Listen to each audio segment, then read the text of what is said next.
My name is James C. Earl-Rockefeller III, the public address announcer for Stanford University, and you are watching PAA Game Day.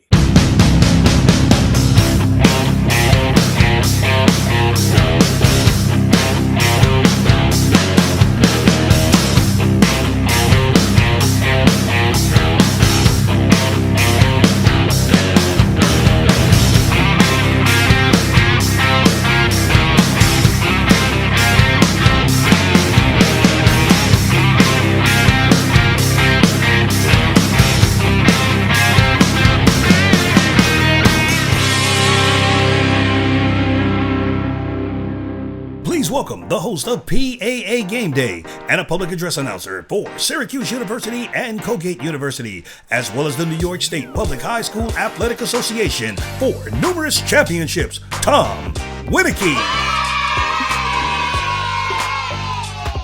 So welcome everyone to our episode of PAA Game Day, the podcast. I'm your host, Tom Winiecki. In our time together, we'll introduce you to other public address announcers in our field. We'll hear their stories, learn about their backgrounds and their climb through the ranks, and maybe even steal a secret or two from them. So let's jump right in and meet our guest, James Earl-Rockefeller on PAA Game Day. We're fortunate to have him. James is the public address announcer for Stanford University for men's and women's soccer, men's and women's volleyball, men's and women's water polo, swim and dive, gymnastics, softball, wrestling, lacrosse, and field hockey, as well as other sports and other schools. And as you can tell, he's someone very worthy of being in demand. And he, sir, is a very busy man. So let's meet James and hear his stories. So James, thanks a lot for joining us. Thank you for inviting me to be here. This is going to be a lot of fun. Well, good. Well, I have to start by just saying, wow. On top of all your other work at Stanford, you're involved in so many other areas. Reading through your experiences took me a while. You've done so much, from producing, stand-up comedy, voiceovers, being a PA announcer for a variety of events like the Oakland International Film Festival, Blacks in Business, Blacks in Technology, events at the National Naismith Basketball Hall of Fame, not to mention the American Basketball Association, on top of being a ring announcer and all your high school work. Now, with all that you've done, how did you get from all of that into PA at Stanford? Well, I hope you have time. Stanford didn't come till 2019. So before that, I actually started in the entertainment industry as a stand-up comic back in 1986. I'm aging myself. And then from doing stand-up and interacting with that live audience, I got into television, producing music television shows back in 1989. And from there, it snowballed into me being a VJ for a local a 24-hour television network. So I was spinning music videos, doing celebrity interviews and event coverage. And then later on, I started to dabble into public address. So that's the chain of how it happened. Okay. Now, I heard you talk about stand-up, and we mentioned that at the beginning. I would imagine there's something about reading the room, and that's an important skill to have, and to be able to write the material that works. Talk about those skill sets, writing and reading the room, and how that helped you become a top-notch public address announcer. Well, I study everything that I do. So when I got into stand-up, we didn't have the internet like we did. So I would go to a lot of open mic nights and look at the different styles of comedians that were on stage. And comedy does have styles. So you look at the different styles and then you see, well, what would your style be? Or if you have a style, how can you adjust it to this room and to this audience? Because being a stand-up comic, you have to bring the audience into your world and they have to understand your world. So if it's something that only my friends would get, then I'm trying to figure out, well, how can I bring that audience here so they will also get it? You know what I mean? So a lot of things that I do is just straight study. Me being a stand-up, my comedy was more radical, but then it had to be humorous. Okay. You know what I mean? So you bring both of those worlds, and also, rap was coming of age. Rap at that time had already been probably over 10 years old when I got to stand up. So just adding that mixture to it, like, okay, how can I mix all of these elements together and be a professional stand up? Okay. So All I right. hope that makes sense. Well, yeah, it sounds like just learning how to write something that's effective. It's going to reach your audience. Definitely. A lot like what a public address announcer may have to do if they have to write their own copy. That's is what right. It sounds like. Now, something else I saw that you've excelled at is at the production end, and an executive producer. More behind the scenes type of thing, it sounds like, a bigger picture perspective. Working in that position, did that give you a bit of a different perspective on your development as a public address announcer? Actually, it did, because sometimes when you're a public address announcer, you have to improv on the fly. You know what I mean? Because something might happen, and then you have to know how to cover that, without it being written. And that's what being a producer is all about. I actually started in front of the camera first, and then gradually came behind the scenes when I wanted to work with other artists, people trying to do the same thing that I was doing. So it's just like, and you learn that also in comedy, is that improvisation, because there's something that might happen that's not in the script. And then you're like, okay, how do I fit that in here? You know what I mean? So that's the thing about, relaying everything that I've done into public address. And also public address, it's a performance. And people don't understand that. When you're a public address announcer, you're performing. They can hear you, but your performance is live. So your mistakes are live.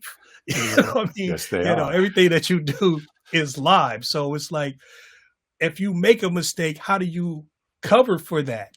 You know what I mean? So just all of those elements, me doing stand-up, me being a producer in front of the camera and behind the scenes, me being a VJ on television, because I did live television, and it was just like me being on the radio. It's the exact same thing. Yeah. So, and then you take all of those elements and then you bring it into what I do as a public address announcer. So you see that my thing is, I have, that announcer guy. I have multiple shirts with my name on it. I have a sign in the back that says that announcer guy that my wife got for me. My whole thing is treating it as a performance. When I do award shows and events, I wear the old plaid jackets. And that's like the old announcers like Gary Owens and your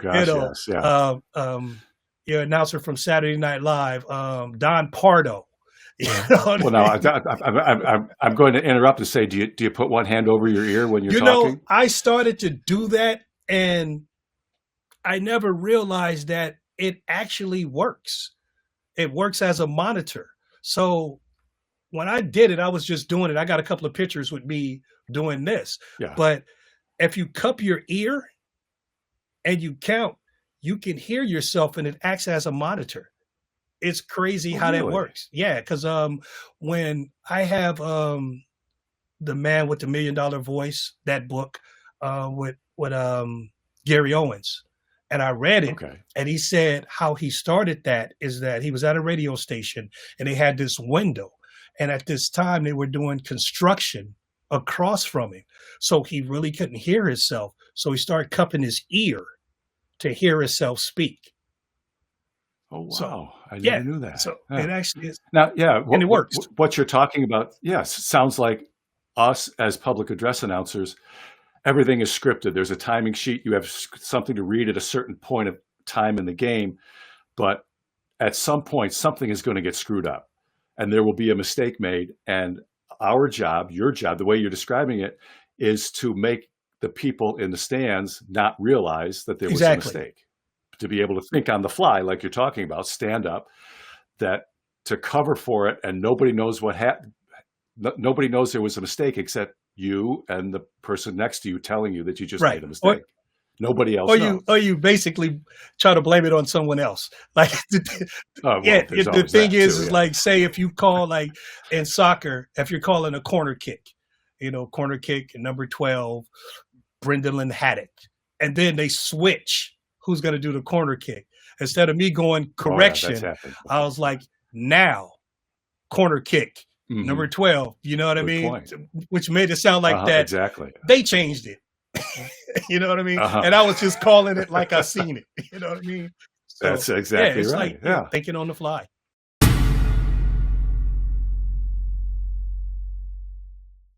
Announcing the Game is a free resource to public address announcers that take you through how to take your skills to the next level. A simple click on the sport gives you free access to a video that goes over terminology and rules specific to a lot of sports. So take a look. See if we can help you improve your skills. Now, I probably could have asked this question earlier when you were talking about all your different experiences, but I'll throw it in here now. Do you remember the first time that you heard your voice echo through an arena at Stanford, Maloney Field at Laird Q Stadium for soccer, Maples Pavilion, the Avery Aquatic Center? At one of those places, do you remember the first time you heard your voice in those arenas? What was that like? It was like a scrimmage with volleyball, with women's volleyball. And at that time, Stanford had already won a championship. So I was coming into a championship team. And they told me, well, we want you to practice. And it was at Maples Pavilion. So they was like, okay, we want you to practice. We're playing each other and, you know, just read the script and call it. So I got to do that. And just hearing it then was like, okay, this is cool. But then when the actual game came, I think I did Maples first. And then I did Kagan Stadium. So one's indoor, one's outdoor. And just hearing it in those two different arenas is just like, you know, it's awesome. You know what I mean? Especially when you got that crowd and it's like, the whole thing is not only when you do the national anthem, but when you're calling the players. And the crowd is hanging on to you they're waiting to cheer and they're waiting to do all, you know what I mean? And it's just, it's just like a thing. It's like, yeah, you know what I mean? Yeah. Now to stay with Stanford a little bit and your top-notch work there, that's got to be a special place to work with its rich athletic history. I mean, they're always at the top of the Directors' Cup for the best collegiate athletic program in the country. I did a little research. Soccer's won 3 national titles. Volleyball team has a combined 19 national championships. Water polo has won 10 since the turn of the century. Swim and dive, the women's team has won 11 of them. Gymnastics, 6. Softball's won 3 of them. Wrestling had many individual national champs before they discontinued the sport. On top of all the athletic tradition is the tough academic standards and expectations at a place like Stanford. So if you could just speak to what is it like to be a public address announcer at an institution with those standards? Stanford is like, for lack of a better term, Stanford is Stanford. It's one of the top 5 universities basically in the world. A guy that I was interviewing on one of my TV shows, he told me my alumni are like princes and kids of CEOs of major corporations. It was like, these are the people I'm going to school with. And I was like, that makes a lot of sense. And anytime I'm in conversation about me being a PA announcer, the minute I bring up Stanford, people, Stanford, you know what I mean? Now they're paying attention because Stanford, I mean, it is what it is. Stanford has won a national championship for the last 49 years. So with all of their sports, at least one of those sports has won a national championship every year for 49 years. So I was like, since the 70s. And that's incredible. And a lot of those national championships back, like I said, I started in 2019. I was a part of that. I remember when soccer won their national championship. I remember when volleyball won their national championship. I remember when water polo won their national championship, you know, and then to go on and see these players go pro. Hey, it was like, I used to call his name, or I used to call her name, you know what I mean? And that's just a great thing. Exactly. And also it gets you into a lot of different sports that you would never think you would be interested in. Like me in water polo.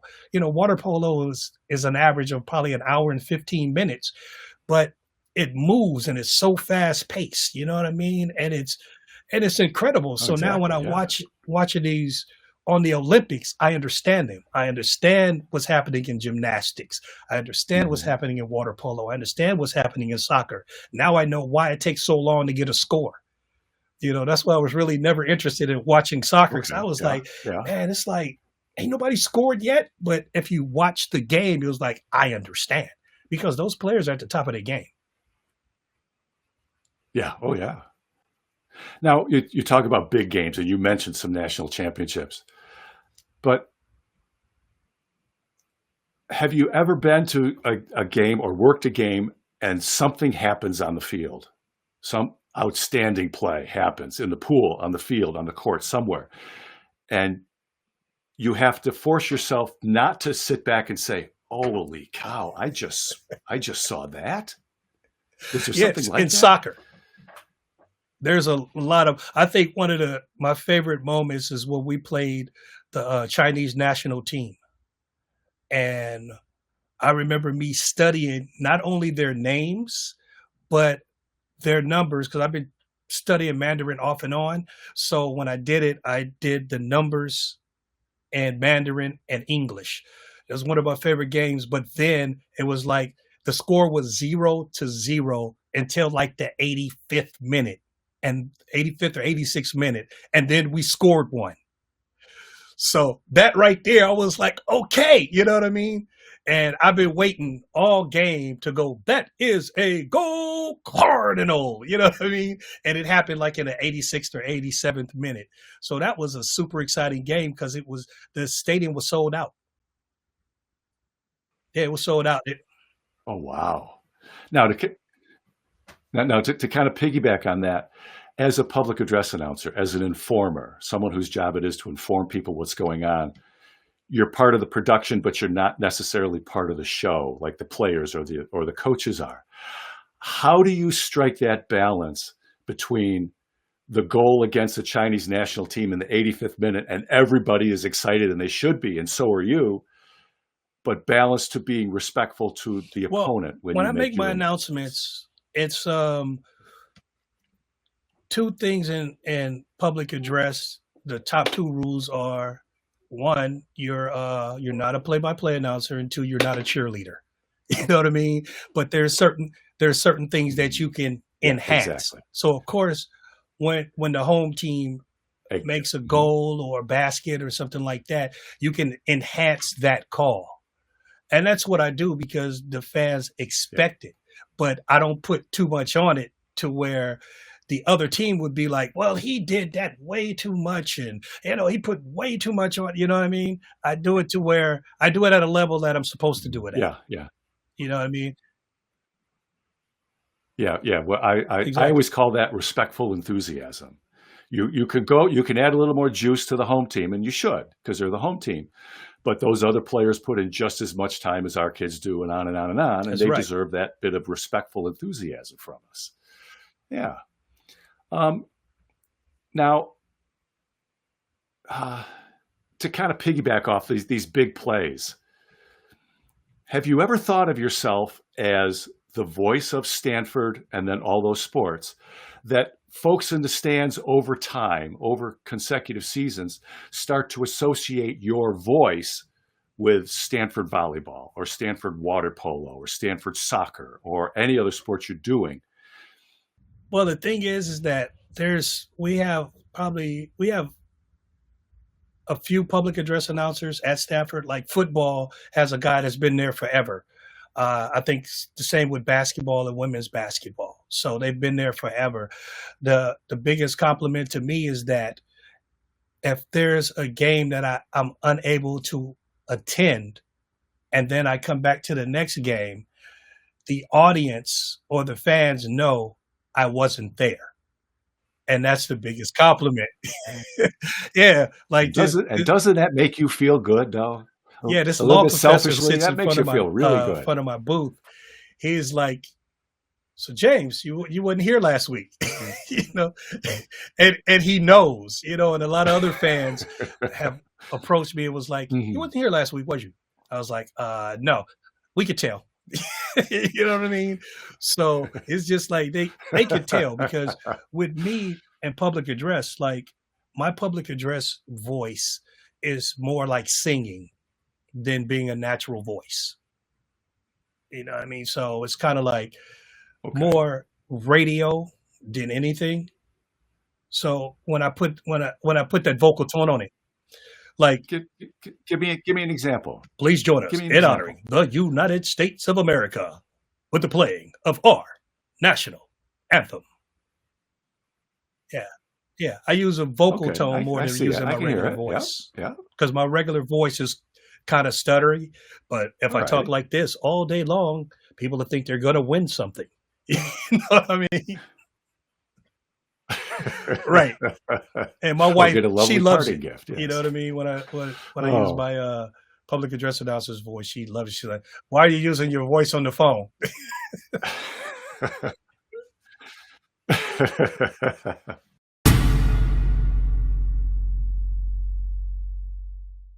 www.publicaddressannouncer.org.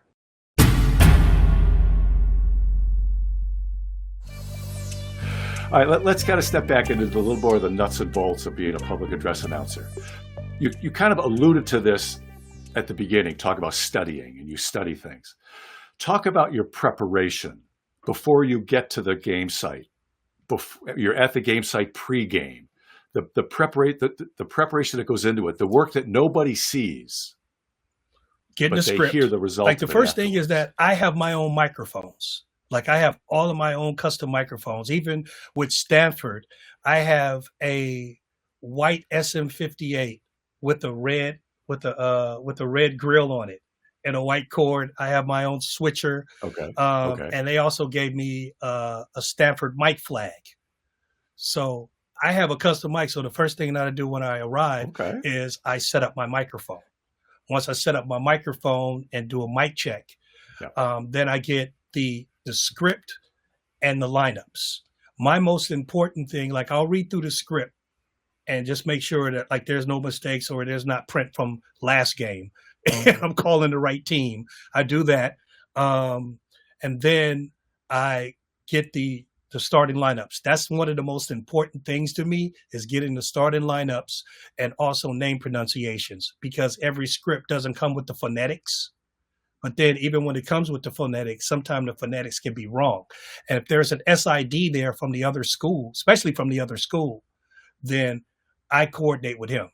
Because most SIDs, because most of them, they'll come to you first and go, "Do you need help with any pronunciations?" So what I do is I look at the starting lineup to see who I'm going to have to call first, and get those names right. And even if I see the phonetics and then I write them down myself, because I might rewrite it to where I understand it, I'll still go to the SID and I'll say the names back to see if I'm saying them right.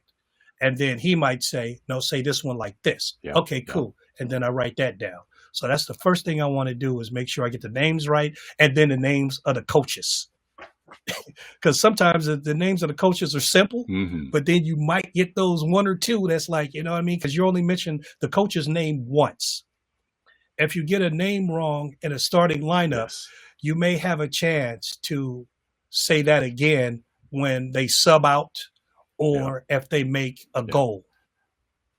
So you get, the coach is one and done. But the coach is and one there's and no done. way to recover from that. So you want to make sure that you get the coach's name right from the top. Yes, and especially those difficult names, the names from overseas, or a 4 or 5 syllable name. While they're difficult to do, and you may feel the same way as I do, those are the fun ones to say. What's your favorite? Want to get those right, and you enjoy names doing to say? Because mine's are Polynesian. I love Polynesian names because they're pronounced exactly how they spelled. I haven't had experience with those. I've done a lot of ice hockey. I'm up in the Northeast, so we get a lot of people from French Canada. And to say that the French Canadian names are from such and such in Quebec. Or there was the women's ice hockey team at Colgate for a while had a player from the Czech Republic. And to learn how to say their name correctly the way a Czech citizen would say, yep, you got that right, not the way the SID would say, that's good enough. No, tell me how to say it exactly correct. And there's been times I won't let the player go or the SID go until I've got it right. And they're beyond saying, that's okay, that's close enough. No, we're not here to get it close enough. We're here to get it exactly right. Now, I was like, I had one name. She played for Utah volleyball, the Utah Utes, I believe. And her name was Sage Ka'aha Aina Torres. And I couldn't wait to say that name. Like, yeah, when she scored, I couldn't wait to say that name because when you get it right, it just means so much. You know what I mean? I know exactly what you mean. Now, to talk about that a little bit with preparation and stuff, sometimes we can be our own worst critic. Someone else may tell us we did something exactly right, but there's something in the back of our mind, we just didn't hit it right. How about critiquing yourself? Have you ever gone back and listened to your own calls? You know, there's comedy shows that I haven't watched fully of myself because I know I made a mistake in it. And if I started watching it and I get to that mistake, I'll cut it off. Like, oh, why did I say that? I got stuff in public address. I've been beating myself up for years. And like the game is gone. Nobody remembers it, but I do. You know what I mean? Yes. Exactly. Yeah. Yeah. We are our own worst critic. Okay. Let's change tack a little bit again. Is there something that you wish somebody else would have pulled you aside to say as you were starting to get into this field? Relax. That's one of the biggest things is relax, because I still get nervous after every game. You know, I've done hundreds of games, but it's like everything's a new audience. Everything is a new thing. You know what I mean? And it's, you always have a new script. Like some of your scripts are, you know, it's the same thing with a couple of different things. The school has changed, you know, maybe the ad reads or change, or the spots or something like that. But the names always change. You know what I mean? So it's just that if you don't beat yourself up about it and you relax, it helps you more. Because sometimes when you overstudy, like you can say somebody's name and you can just keep saying it and keep saying it and keep saying it. And then when it comes time to say it in the moment, you still get it wrong. You know what I mean? So sometimes you can over prepare. And that's what I try not to do, is just over prepare. I should come in the same way every week and go here, practice. Okay, good. Breathe. Go for it. Now let's turn the tables a little bit. Instead of something you wish someone would have told you along the way, what would you offer to somebody either just getting started in our field or somebody that's been doing games for a while? You have to study, like public address has rules. And when I started public address, like, you know, I dabbled in it. I was more so of a performance announcer, you know, events, award shows, you know, stuff like that, doing live stuff, you know, and then I gradually got into sports. But when I first got into sports, I didn't have like publicaddressannouncers.org, you know what I mean, to let me know what being a PA announcer is. Yeah. Now you started to talk about that. What are some of those rules that you refer to? Not being a cheerleader. You know, because I had a habit, like when I first started doing PA, I was, let's go Dons, you know what I mean? And it was like, that's cheerleading, you know what I mean? Or I never got into the play-by-play thing, so I was never the guy that wanted to hang on the mic, you know, and just said every single call. That was just never me. Because when you do stuff like that, then you invite mistakes to happen because you're trying to do too much on the microphone. You know what I mean? But it's you really have to study your craft. You know, I was training a young, he was a play-by-play announcer, but he wanted to try PA for a game. So I let him do a quarter. But he was doing it like a play-by-play announcer. And I was like, look, you're doing too much. You don't have to do all of that. You know what I mean? That's reserved for when you're on television or when you're on the radio. But in stadium, you don't have to do all of that. because it's not all about you. Exactly. So Exactly. you need minimum effectiveness. Mm-hmm. Yep. Say what needs to be said and get out of the way. And get out of the way of the game. Yeah. Mm-hmm. Well, folks, that's about it for our episode of PAA Game Day, the podcast. I want to take some time to personally thank our guest, James Earl-Rockefeller. I hope, James, this was as much fun for you as it was for me to sit down and hear about your journey and your accomplishments. So, James, thank you. Thank you very much for being with us. This was fun. This was actually needed, and I can't wait to see who your other guests are, because this was super fun. Thanks, Tom. I appreciate you, and I appreciate Matthew. This was a great opportunity. Well, great to hear that. And a special thank you to all the folks out there who took the time to tune in and check us out. We hope you have you back for our next episode. So for now, thank you for joining us, and stay tuned in to us at publicaddressannouncer.org on Facebook, X, and I think we're on Instagram, as we put together our next podcast. And as we say to close all of our free video tutorials, I'm Tom Winiecki, and I look forward to hearing you on the mic.